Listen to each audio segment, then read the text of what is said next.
আসসালামু আলাইকুম সুপ্রিয় দর্শক, কেমন আছেন সবাই? চলে আসলাম ছোট্ট একটা বার্থডে ব্লগ নিয়ে। 29 জানুয়ারি গতকাল আমার একমাত্র ননাসের বার্থডে ছিল। সেই উপলক্ষে আমাদের বাসায় ছোট্টখাটো একটা আয়োজন। এই যে আমার ননাস কেক কাটছেন, এরপর আমি পিস পিস করে সার্ভ করে দিব। এই যে সার্ভ করে নিলাম, এখন সবাই আমরা একসাথে খাবো। পরিবারের সবাইকে নিয়ে একসাথে খাওয়ার মজাই কিন্তু আলাদা। আর যারা জয়েন্ট ফ্যামিলিতে থাকে তারা এই এনজয়টা করতে পারে আর এই এনজয়ের ফিলটা তারা বুঝতে পারে। রাতের বেলা আমাদের জন্য ছিল সুলতান ডাইনের মাটন কাচ্চি বিরিয়ানি। সুলতান ডাইনের মাটন কাচ্চি কিন্তু অনেক টেস্টি, আমাদের বাসার সবাই খুবই পছন্দ করে। বাসায় রান্না করতে চেয়েছিলাম, কিন্তু আমাদের বাসায় আসলে লালবাগ এলাকায় গ্যাসের চাপ খুবই কম, আর ইন্ডাকশন চুলায় রান্না করতে খুবই সময়ের প্রয়োজন হয়, কারণ এক চুলায় রান্না করতে হয়। তাই ঝামেলায় যাইনি, বাইরে থেকে কিনে খাচ্ছি। কিনে খাওয়ার একটা সুবিধা আছে, সময়ও বাঁচে, এনজয়ও করা যায়, আর ওদের খাবারের স্বাদ কিন্তু আমাদের থেকে একটু বেশিই হয়, তাই না?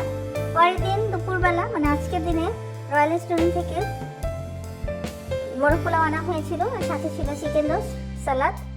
রয়্যালের মোরগ পোলাও কিন্তু অনেক টেস্টি, আর চিকেন যে রোস্টটা এটার কিন্তু স্মেল এবং স্বাদ একদম বিয়ে বাড়ির মতো। সব মিলে মনে হচ্ছিল যে একটা বিয়ে বাড়ির দাওয়াতে এসেছি। অনেক মজা হয়েছিল, সারাটা দিন আমরা অনেক এনজয় করেছি। আমি সার্ভ করে দিচ্ছি, সবগুলো প্লেট হবে সার্ভ করা আমার দেখানো সম্ভব হয়নি। এই যে একটা প্লেট আমি দেখিয়ে দিলাম। এটা আমাদের আজকের দুপুরে লাঞ্চ ছিল। সব মিলে সারাটা দিন অনেক মজা করেছি, অনেক আনন্দে কেটেছে আমাদের। আর রাতের বেলায় ভূতের বাড়ি থেকে লার্জ পিৎজা অর্ডার করেছিলাম।